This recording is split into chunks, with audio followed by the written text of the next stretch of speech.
जय श्री कृष्णा। आज हम भगवद गीता के दूसरे अध्याय का पाठ करेंगे। कृष्णाय वासुदेवाय हरये परमात्मने प्रणत क्लेशनाशाय गोविंदाय नमो नमः। श्रीमद् भगवद गीता दूसरा अध्याय। ओम श्री परमात्मने नमः। संजय बोले कि पूर्वोक्त प्रकार से करुणा करके व्याप्त और आंसुओं से पूर्ण तथा व्याकुल नेत्रों वाले शोक युक्त उस अर्जुन के प्रति भगवान मधुसूदन ने यह वचन कहा, हे अर्जुन, तुमको इस विषम स्थल में यह अज्ञान किस हेतु से प्राप्त हुआ? क्योंकि यह न तो श्रेष्ठ पुरुषों से आचरण किया गया है, न स्वर्ग को देने वाला है, न कीर्ति को करने वाला है। इसलिए हे अर्जुन, नपुंसकता को मत प्राप्त हो, यह तेरे योग्य नहीं है। हे परंतप, तुच्छ हृदय की दुर्बलताओं को त्याग कर युद्ध के लिए खड़ा हो। तब अर्जुन बोले, हे मधुसूदन, मैं रणभूमि में भीष्म पितामह और द्रोणाचार्य के प्रति किस प्रकार बाणों से युद्ध करूंगा? क्योंकि हे हरिसूदन, वे दोनों ही पूजनीय हैं। इसलिए इन महानुभाव गुरुजनों को न मारकर इस लोक में भिक्षा का अन्न भी भोगना कल्याणकारक समझता हूँ। क्योंकि गुरुजनों को मारकर भी इस लोक में रुधिर से सने हुए अर्थ और काम रूप भोगों को ही मैं भोगूंगा।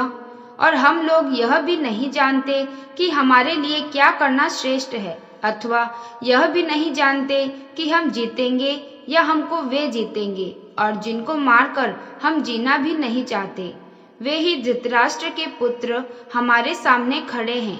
इसलिए कायरता रूप दोष करके अपहत हुए स्वभाव वाला और धर्म के विषय में मोहित चित हुआ मैं आपसे पूछता हूँ, जो कुछ निश्चय किया हुआ कल्याणकारक साधन हो वह मेरे लिए कहिए, क्योंकि मैं आपका शिष्य हूँ। इसलिए आपके शरण हुए मेरे को शिक्षा दीजिए। क्योंकि भूमि में निष्कंटक धन धान्य संपन्न राज्य को और देवताओं के स्वामी पने को प्राप्त होकर भी मैं उस उपाय को नहीं देखता हूँ जो कि मेरी इंद्रियों के सुखाने वाले शोक को दूर कर सके।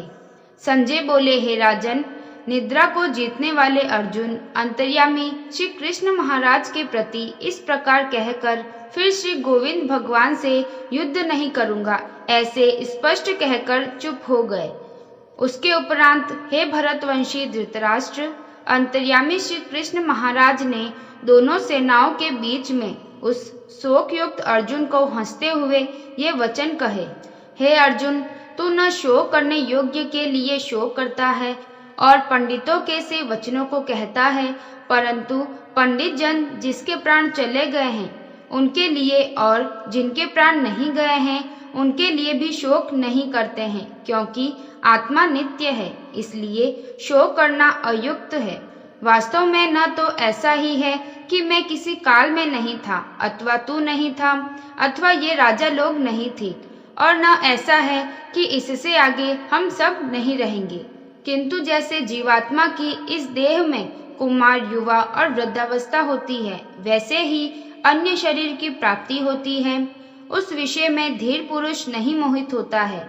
अर्थात जैसे कुमार, युवा और जरावस्था रूप स्थूल शरीर का विकार अज्ञान से आत्मा में भासता है, वैसे ही एक शरीर से दूसरे शरीर को प्राप्त होना रूप सूक्ष्म शरीर का विकार भी अज्ञान से ही आत्मा में भासता है। इसलिए तत्व को जानने वाला धीर पुरुष इस विषय में नहीं मोहित होता है। हे कुंती पुत्र, सर्दी गर्मी और सुख दुख को देने वाले इंद्रिय और विषयों के संयोग तो क्षणभंगुर और अनित्य है। इसलिए हे भरतवंशी अर्जुन, उनको तू सहन कर। क्योंकि हे पुरुष श्रेष्ठ, दुख सुख को समान समझने वाले जिस धीर पुरुष को ये इंद्रियों के विषय व्याकुल नहीं कर सकते, वह मोक्ष के लिए योग्य होता है। हे अर्जुन, असत वस्तु का तो अस्तित्व नहीं है और सत का अभाव नहीं है। इस प्रकार इन दोनों का ही तत्वज्ञानी पुरुषों द्वारा देखा गया है। इस न्याय के अनुसार नाश रहित तो उसको जान कि जिससे यह संपूर्ण जगत व्याप्त है, क्योंकि इस अविनाशी का विनाश करने को कोई भी समर्थ नहीं है। और इस नाश रहित अप्रमेय नित्य स्वरूप जीवात्मा के ये सब शरीर नाशवान कहे गए हैं। इसलिए भरतवंशी अर्जुन, तू युद्ध कर।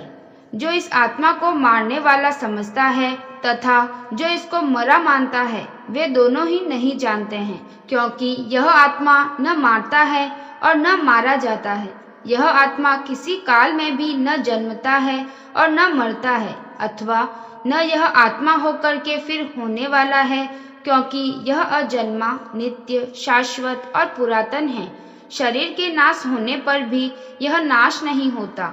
हे प्रथापुत्र अर्जुन, जो पुरुष इस आत्मा को नाश रहित, नित्य, अजन्मा और अव्यय जानता है, वह पुरुष कैसे किसको मरवाता है और कैसे किसको मारता है। और यदि तू कहे कि मैं तो शरीर के वियोग का शोक करता हूँ, तो यह भी उचित नहीं है, क्योंकि जैसे मनुष्य पुराने वस्त्रों को त्याग कर दूसरे नए वस्त्रों को ग्रहण करता है, वैसे ही जीवात्मा पुराने शरीरों को त्याग कर दूसरे नए शरीरों को प्राप्त होता है। हे अर्जुन, इस आत्मा को शस्त्रादि नहीं काट सकते हैं और इसको आग नहीं जला सकती और इसको जल गीला नहीं कर सकते हैं और वायु नहीं सुखा सकता है, क्योंकि यह आत्मा अच्छेद्य है। यह आत्मा अदाह्य, अल्केद्य और अशोष्य है तथा यह आत्मा निसंदेह नित्य, सर्वव्यापक, अचल, स्थिर रहने वाला और सनातन है। यह आत्मा अव्यक्त अर्थात इंद्रियों का अविषय और यह आत्मा अचिंत्य अर्थात मन का अविषय और यह आत्मा विकार रहित अर्थात न बदलने वाला कहा गया है।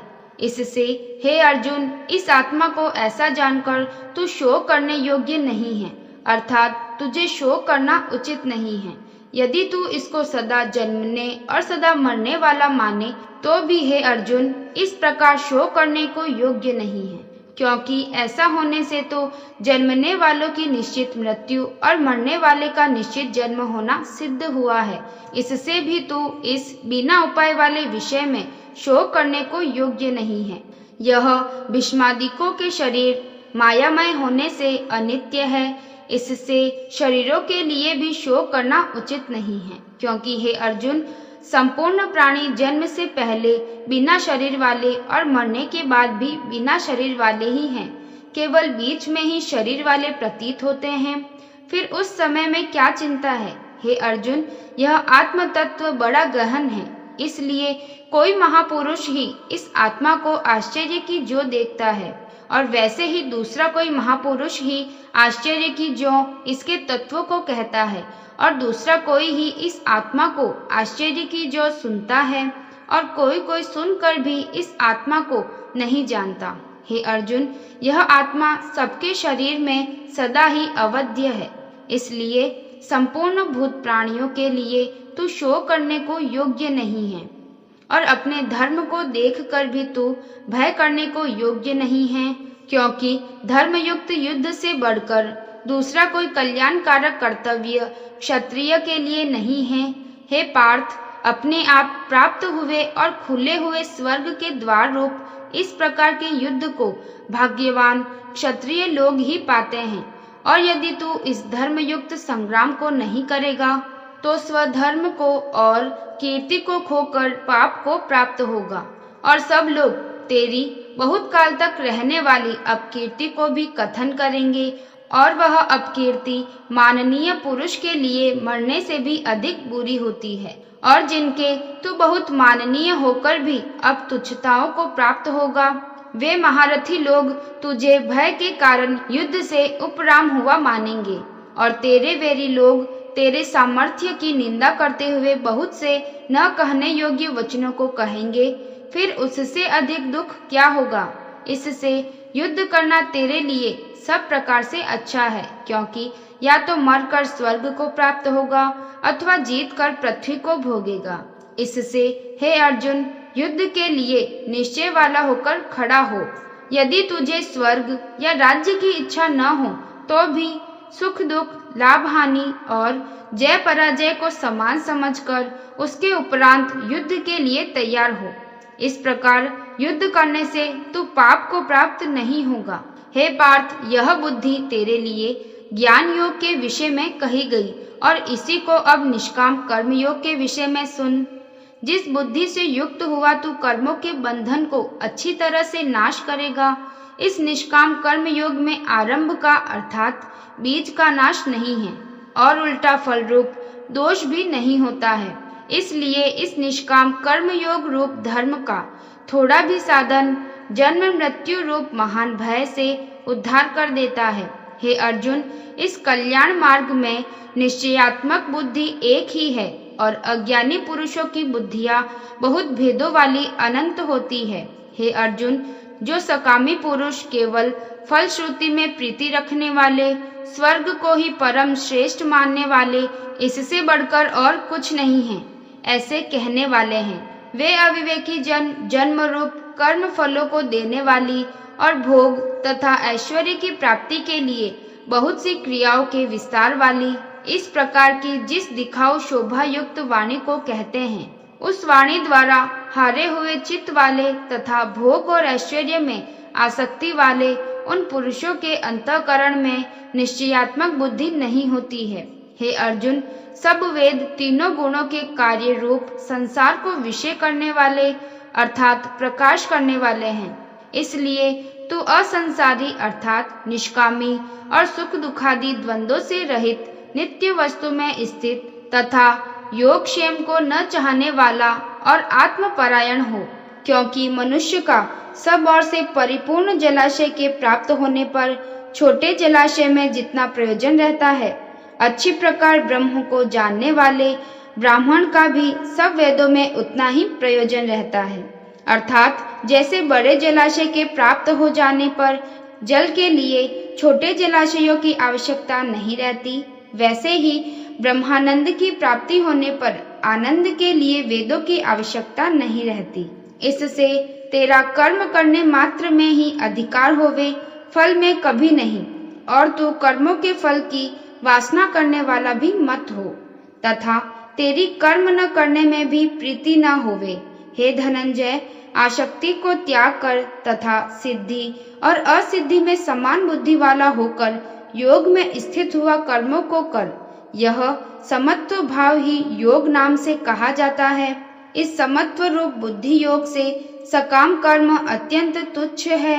इसलिए हे धनंजय, समत्व बुद्धि योग का आश्रय ग्रहण कर, क्योंकि फल की वासना वाले अत्यंत दीन हैं।